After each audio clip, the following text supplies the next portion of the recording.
Friends, எல்லோரும் எப்படி இருக்கீங்க?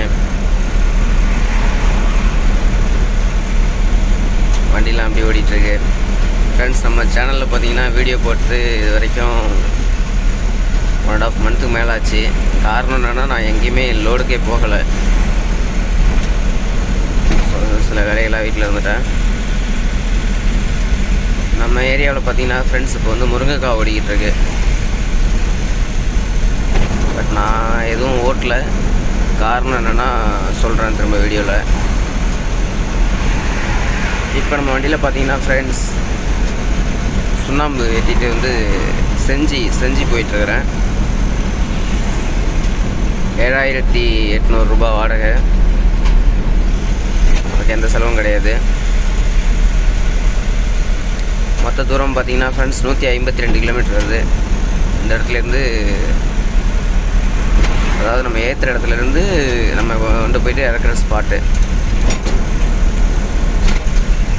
ஸோ ஃப்ரெண்ட்ஸ், இதில் வந்து பார்த்தீங்கன்னா ஃப்ரெண்ட்ஸ், நம்ம வந்து ஒரு 150 கிலோமீட்டருக்கு 7,800 ரூபா வாங்குறதெல்லாம் வந்து நல்ல வாடகை தான் என்னை பொறுத்தளவு.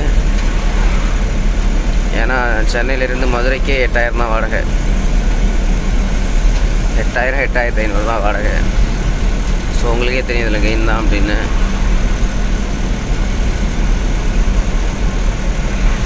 வெயிட் பார்த்தீங்கன்னா ஃப்ரெண்ட்ஸ் ஒரு 1.5 டன்னுக்குள்ளே தான் இருக்கும். 60 மூட்டை, 20 கிலோ மூட்டை. ஸோ அக்யூரேட்டாக 20 கிலோன்னு சொல்லிட முடியாது, 25 இருக்கும். இந்த மாதிரி இருக்கிறதுனால ஒரு மேக்ஸிமம் ஒரு 1.5 டன்னுக்குள்ளே இருக்கும் வெயிட்டு. ஸோ ஃப்ரெண்ட்ஸ், அதில் பார்த்தீங்கன்னா ஃப்ரெண்டு, நம்ம வந்து முருங்கைக்காய் ஓட்டணும். ஃபஸ்ட்டு ஒரு 2 ட்ரிப்பு ஓட்டணும். அதுக்கு பிறகு வந்து முருங்கைக்காய் ஓட்டுறதில்ல. நம்ம ஏரியாவில் பார்த்தீங்கன்னா இப்போ முருங்கைக்காய் சீசன் டெய்லியும் ஓட்டலாம், டெய்லியுமே ஓட்டலாம். இங்கே இருக்கிற பிரச்சனை என்னென்னா ஃப்ரெண்ட்ஸ், இங்கே வந்து போக்கு வண்டின்னு சொல்லி நிறைய வண்டிங்க வருது. அந்த போக்கு வண்டியோட டிரைவர்ஸ் ப்ளஸ் ஓனர்ஸுக்கெலாம் சொல்கிற ஒரே விஷயம் என்னென்னா,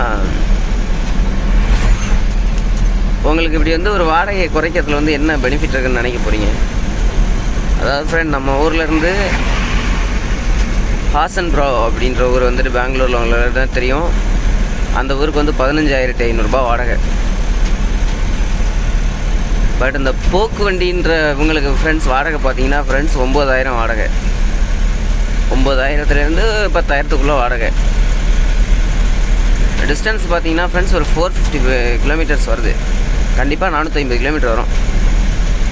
ஸோ 450 கிலோமீட்டர் 9,000 3 டன் வெயிட்டு போட்டு உங்களுக்கு ஓட்டி என்ன உங்களுக்கு நீங்கள் சாதிக்க போகிறீங்க? அந்த ஓட்டத்தை வெறும் 1,500 ரூபா டீசல், எம்டி டீசல் எடுத்துகிட்டு போயிட்டான்னா வண்டியை ஏன் அவ்வளோ வந்துட்டு காலி பண்ணுறீங்க? இங்கே வந்து ஃப்ரெண்ட்ஸ், இங்கே ஒரு கேங் என்னென்னா, ஒவ்வொரு முருங்கைக்காய் வியாபாரிக்கிட்டையும் ஒரு 10 வண்டிக்காரங்க போயிட்டு உட்காந்துப்பாங்க. அவங்களோட ஃப்ரெண்ட்ஸு, அவங்களோட சரௌண்டிங்க்கு தான் கொடுப்பாங்க எல்லாருமே. இப்போது புதுசாக யாராவது வண்டி எடுக்கிறாங்களோ, இல்லை புது வண்டிக்காரங்களுக்கோ, இல்லை யாரோ ஒருத்தவங்க பழக்கம் இல்லாதவங்களுக்கோ யாரும் தரப்போகிறது கிடையாது. பட் அப்படி 1-2 லோடும் கூட ஃப்ரெண்ட்ஸ் இங்கே இருக்கிறவனுங்க பார்த்தீங்கன்னா, இந்த போக்கு வண்டிக்காரவங்க இவனுங்க வந்து பார்த்தீங்கன்னா எடுத்து ஓடிடுறானுங்க. நான் என்ன கேட்குறேன்னா, அது என்ன போக்கு வண்டி தானே, நீ வண்டி ஓட்ட தானே போன, நின்று லோடு எடு, இல்லை எம்டி அடித்து ஊருக்கு வா.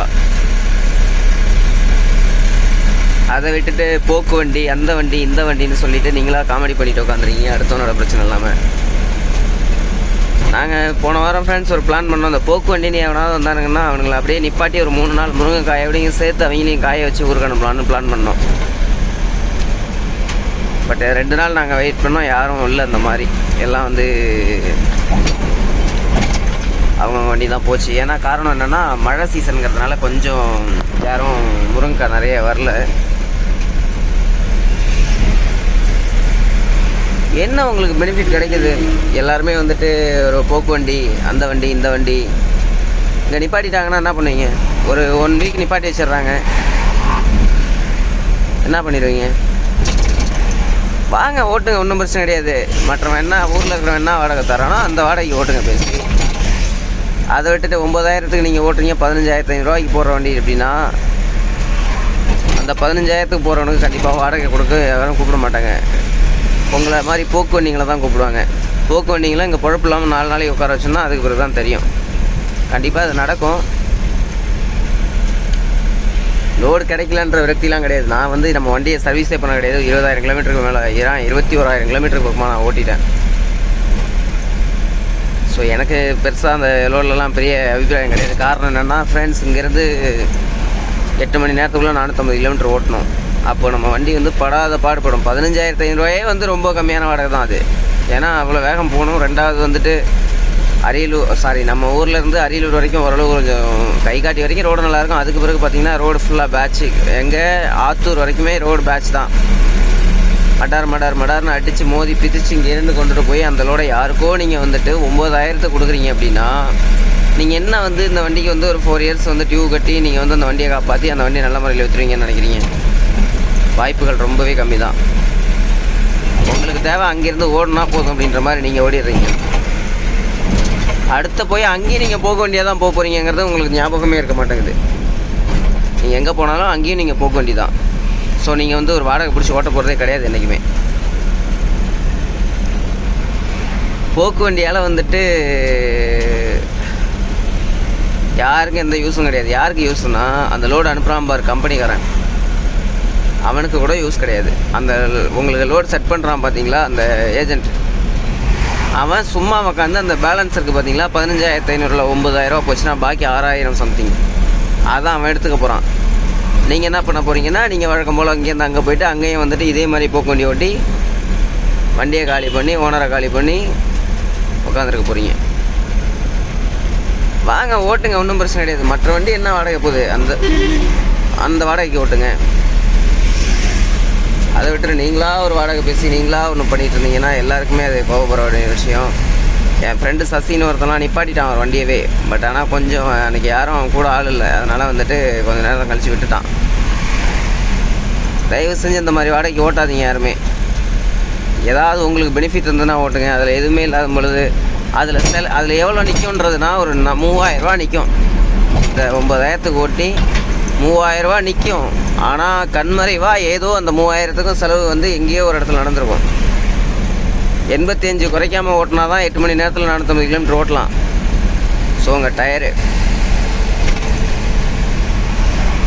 நம்ம டீசலு, நம்ம டிரைவரு, இது எல்லாத்தையும் பார்த்து ஓட்டுங்க.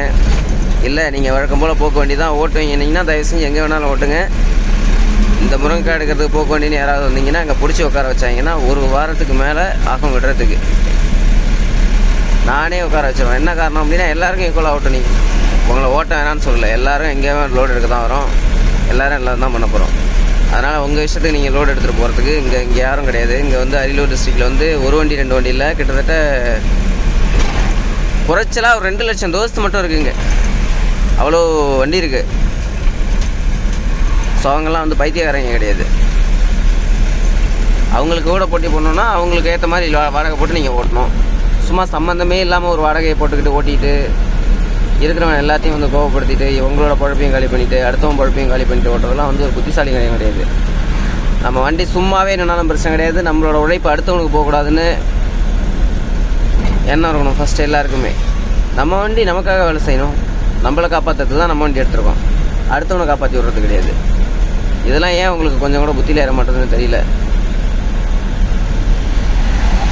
அது என்ன போக்கு வண்டினா, ஃபஸ்ட்டு என்ன போக்கு வண்டி? நீ ஊருக்கு போகிறதுக்கு அடுத்தவன் பழப்ப கிடக்கிறது தான் போக்கு வண்டியா? நான் யோசிச்சு பாருங்கள் நீங்களே. பேசுகிறதுக்கே எதுவும் கிடையாது. உங்களுக்கு என்ன தோணுதோ அதை பண்ணிங்க. ஆனால் இந்த மாதிரி ஓட்டுனீங்கன்னா ஒன்றுக்குமே இல்லாமல் நீங்கள் தான் போக போகிறீங்க. 10 நடை அந்த மாதிரி அதே வண்டியை அதே வேகத்தில் ஓட்டினீங்கன்னா 11வது நடை அந்த வண்டியை வந்து கொண்டு போய் ஏதோ ஒரு இடத்துல சர்வீஸ் பண்ணுற மாதிரி ஆகும்.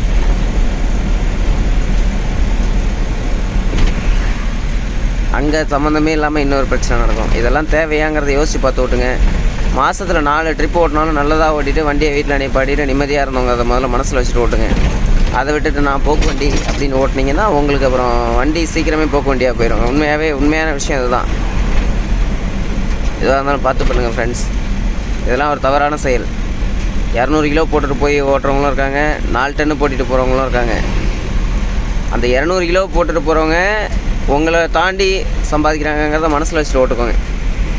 அதை விட்டுட்டு எனக்கு 200 கிலோ விஷயம் கிடையாது, நான் 4 டன்னு போட்டுட்டு உன்னோட கம்மியான வாடகைக்கு போவேன், எனக்கு தேவை லோடு தான் அப்படின்னீங்கன்னா அது உங்களோட இஷ்டம். இது ஒன்றும் யாரையும் பெருசாக பாதிக்க போகிறது கிடையாது இந்த வீடியோ. பட் ஆனால் என்னென்னா இங்கே இருக்கிறவங்கலாம் பைத்தியக்காரங்க கிடையாது, வண்டியை நிப்பாட்டிடுவாங்க.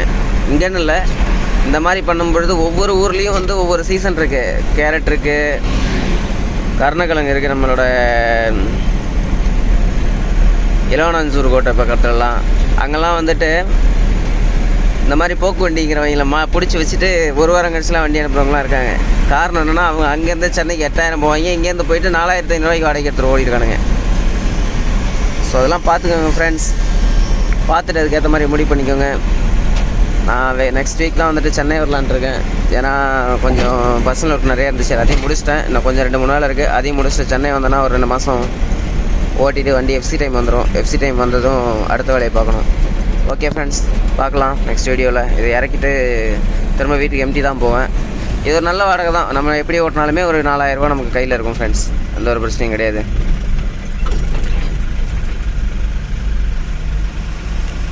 தயவு செஞ்சு போக்கு வண்டி ஓட்டுறேன், அந்த வண்டி இந்த வண்டின்னு சொல்லிட்டு காமெடி பண்ணிட்டு உட்காந்துருக்காதீங்க. போக்கு வண்டிலாம் எதுவும் கிடையாது, நம்ம டீசலில் தான் போகிறோம். அதுக்கு நம்ம சும்மா போனோம்னா வெறும் 1500 டீசல் தான் ஆகும். நம்ம வண்டிக்கு இங்கேருந்து பெங்களூர் போகிறதுக்கே 1500 1800 டீசல் தான் ஓடும். அந்த 1800 தான் அங்கேருந்து திரும்பி வரும்போது கிடைக்கும் நமக்கு. அந்த ஞாபகம் வச்சுட்டு அந்த 1800 போயிட்டு அங்கே ஒரு நல்ல லோடு எடுத்துக்கிட்டு நல்ல ஒரு ஊருக்கு போயிட்டு இறக்கிட்டு அமைதியாக வாங்க. அதுதான் நல்லது, எல்லாருக்குமே நல்லது, வண்டிக்கு நல்லது. ஸோ போக்கு வண்டிங்கன்னா வண்டி போவோம், வண்டி சீக்கிரமே போக்கு வண்டி தான் அப்புறம் ஆகும். ஓகே ஃப்ரெண்ட்ஸ், பார்க்கலாம் நெக்ஸ்ட் வீடியோவில்.